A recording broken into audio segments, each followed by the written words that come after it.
என்னதான் நம்ம வாங்கக்கூடிய ஆண்ட்ராய்டு மொபைலோட இன்டர்னல் மெமரி அதிகமாக இருந்தாலும் ரொம்ப நாள் நம்ம மொபைல் யூஸ் பண்ணும்போது பார்த்தீங்கன்னா நம்மளோட இன்டர்னல் மெமரி ஃபில் ஆகிடும்.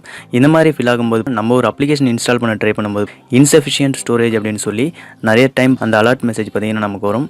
நம்மளோட மொபைல் பார்த்தீங்கன்னா எந்தளவு இன்டர்னல் மெமரி ஃப்ரீயாக இருக்கும் அந்தளவு நம்மளோட மொபைல் ஹேங் ஆகாமல் ஸ்மூத்தாக ரன் ஆகும். இந்த வீடியோவில் எதை பற்றி பார்க்க போகிறோம் அப்படின்னு பார்த்தீங்கன்னா நம்மளோட ஆண்ட்ராய்டு மொபைலில் அடிக்கடி ஸ்டோரேஜ் ஃபுல்லாகிறத ஸ்டாப் பண்ணுறதுக்கான சில டிப்ஸ் அண்ட் ட்ரிக்ஸை பற்றி தான் இந்த வீடியோவில் பார்க்க போகிறோம். வீடியோக்கு போகிறதுக்கு முன்னாடி இந்த வீடியோ பார்த்துட்டு இருக்கீங்க, இந்த வீடியோக்கு லைக் பண்ணி 500 லைக்குக்கு மேலே வரவைங்க. ப்ளஸ் இந்த வீடியோ உங்கள் ஃப்ரெண்ட்ஸுக்கு ஷேர் பண்ணிங்க அப்படின்னா இது மாதிரி இன்ட்ரெஸ்டிங்கான வீடியோஸ் கிரியேட் பண்ணி அப்லோட் பண்ணுறது பார்த்தீங்கன்னா எங்களுக்கு மோட்டிவேஷனாக இருக்கும். சரி வாங்க இன்றைக்கான வீடியோக்குள்ளே போகலாம்.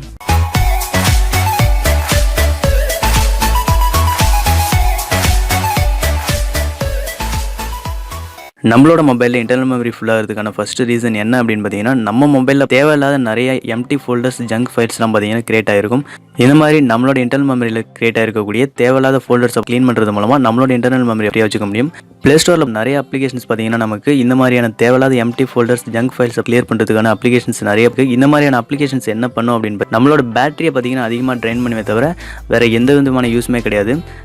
நம்ம மொபைலில் இருக்கக்கூடிய எல்லா எம்டி ஃபோல்டர்ஸையும் அட்வான்ஸாக ஸ்கேன் பண்ணி கிளியர் பண்ணணும் அப்படின்னா உங்கள் மொபைல் ப்ளே ஸ்டோர் ஓப்பன் பண்ணிக்கோங்க. அதில் எம்டி ஃபோல்டர் கிளீனர் அப்படின்னு சொல்லி சர்ச் பண்ணுங்கள். சர்ச் பண்ணோன்னே இந்த இடத்துல வரக்கூடிய இந்த அப்ளிகேஷனை உங்கள் மொபைலில் டவுன்லோட் பண்ணி இன்ஸ்டால் பண்ணிக்கோங்க. இந்த அப்ளிகேஷனோட சைஸ் பார்த்தீங்கன்னா 500 KB தான் இருக்கும். ஸோ இந்த அப்ளிகேஷனால் பார்த்தீங்கன்னா நம்ம மொபைலுக்கு எந்த விதமான ப்ராப்ளமும் வராது. இந்த அப்ளிகேஷனை டவுன்லோட் பண்ணி இன்ஸ்டால் பண்ணிட்டு ஓப்பன் பண்ணிக்கோங்க. ஓப்பன் பண்ணோன்னே பார்த்தீங்கன்னா இந்த இடத்துல நமக்கு ஸ்கேன் எம்டி ஃபோல்டர்ஸ் அப்படின்னு சொல்லியிருக்கும். அதை கிளிக் பண்ணிக்கோங்க.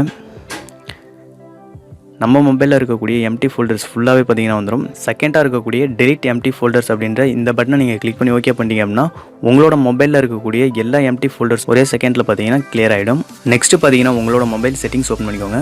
செட்டிங்ஸ் ஓப்பன் பண்ணிட்டு அதில் அப்ளிகேஷன்ஸ் அப்படின்னு சொல்லி ஒரு ஆப்ஷன் இருக்கும். அதை கிளிக் பண்ணி ஓப்பன் பண்ணிக்கோங்க. ஓப்பன் பண்ணோன்னே பார்த்தீங்கன்னா உங்கள் மொபைலில் இன்ஸ்டால் பண்ணியிருக்கக்கூடிய எல்லா அப்ளிகேஷனும் பார்த்தீங்கன்னா இந்த இடத்துல நமக்கு வந்துடும். இந்த இடத்துல இருக்கக்கூடிய 3 டாட்ஸை கிளிக் பண்ணிக்கோங்க. கிளிக் பண்ணோன்னே பார்த்தீங்கன்னா இந்த இடத்துல ஷார்ட் பை சைஸ் அப்படின்னு சொல்லி ஒரு ஆப்ஷன் இருக்கும். அதை கிளிக் பண்ணிக்கோங்க. கிளிக் பண்ணோன்னே பார்த்தீங்கன்னா நம்ம மொபைலில் இன்ஸ்டால் பண்ணியிருக்கக்கூடிய அப்ளிகேஷன்ஸில் அதிகமாக நம்மளோட ஸ்டோரேஜை பார்த்தீங்கன்னா எடுத்துருக்கக்கூடிய அப்ளிகேஷன்ஸ்லாம் பார்த்தீங்கன்னா நமக்கு டாப்பில் வந்துடும். அந்த அப்ளிகேஷன்ஸை கிளிக் பண்ணி ஓப்பன் பண்ணிக்கோங்க. ஓப்பன் பண்ணோன்னே பார்த்தீங்கன்னா அந்த இடத்துல நமக்கு ஸ்டோரேஜ் அப்படின்னு சொல்லி ஒரு ஆப்ஷன் இருக்கும். அதை கிளிக் பண்ணிக்கோங்க. கிளிக் பண்ணோன்னே பார்த்தீங்கன்னா உங்களுக்கு மூவ் டு SD கார்டு அப்படி இல்லைனா சேஞ்ச் அப்படின்னு சொல்லி ஒரு ஆப்ஷன் இருக்கும். அதை கிளிக் பண்ணிக்கோங்க. கிளிக் பண்ணிவிட்டு இந்த மாதிரி பெரிய சைஸ் உள்ள அப்ளிகேஷன்ஸை உங்களோட மொபைல் SD கார்டுக்கு நீங்கள் மூவ் பண்ணுறது மூலமாக உங்களோட மொபைல் இன்டர்னல் ஸ்டோரேஜை பார்த்தீங்கன்னா ஃப்ரீயாக வச்சுருக்க முடியும். நெக்ஸ்ட் நம்மளோட இன்டர்னல் ஸ்டோரேஜை அதிகமாக எடுத்துக்கக்கூடிய ஒரு விஷயம் என்ன அப்படின்னு பார்த்தீங்கன்னா நம்மளோட மொபைல் கேமரா யூஸ் பண்ணி எடுக்கக்கூடிய ஃபோட்டோஸ் அண்ட் வீடியோஸ் தான். நம்ம எடுக்கக்கூடிய ஃபோட்டோஸ் அண்ட் வீடியோஸ் பார்த்தீங்கன்னா நம்மளோட இன்டர்னல் மெமரியில் ஸ்டோர் ஆகுதா அப்படின்றத நீங்கள் ஒன் டைம் செக் பண்ணிக்கோங்க. உங்களோட மொபைல் கேமரா ஓப்பன் பண்ணிக்கோங்க.